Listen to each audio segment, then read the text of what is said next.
মৰমৰ ছাত্ৰ-ছাত্ৰীসকল নমস্কাৰ। তোমালোকক মই জ্যামিতিৰ মৌলিক ধাৰণাসমূহৰ বিষয়ে বুজাই দি আহিছোঁ। আজি মই তোমালোকক সূক্ষ্ম কোণৰ ধাৰণা বুজাই দিম বা সূক্ষ্ম কোণ কাক বোলে। চোৱা, সূক্ষ্ম কোণ সমকোণতকৈ সৰু কোণক সূক্ষ্ম কোণ বোলে। অৰ্থাৎ যিবোৰ কোণৰ জোখ 90 ডিগ্ৰীতকৈ কম সেইবোৰ কোণক সূক্ষ্ম কোণ বোলে।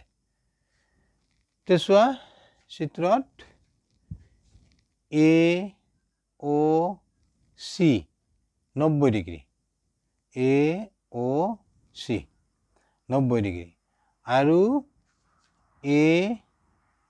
AOB এইখিনি। চোৱা এইখিনি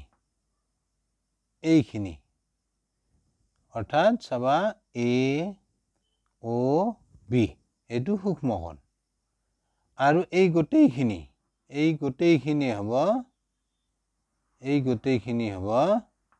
90 ডিগ্ৰী অৰ্থাৎ AOC 90 ডিগ্ৰী হলা বুজি।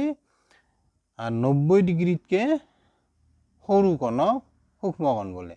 পালে বুজি এইখিনি গোটেইখিনি হ'ল 90 ডিগ্ৰী আৰু এইখিনি হ'ব সূক্ষ্ম কোণ। পালা বুজি। চোৱা যিবোৰ কোণৰ জোখ 90 ডিগ্ৰীতকৈ কম সেইবোৰক সূক্ষ্ম কোণ বোলে।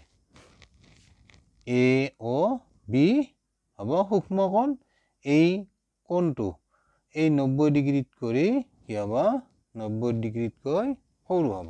সেইকাৰণে AOB কোণটোক আমি সূক্ষ্ম কোণ বুলি কম।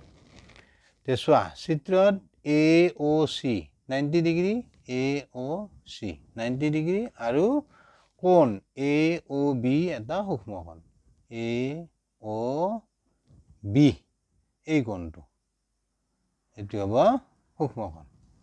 হলা বুজি। Thank you, bye by.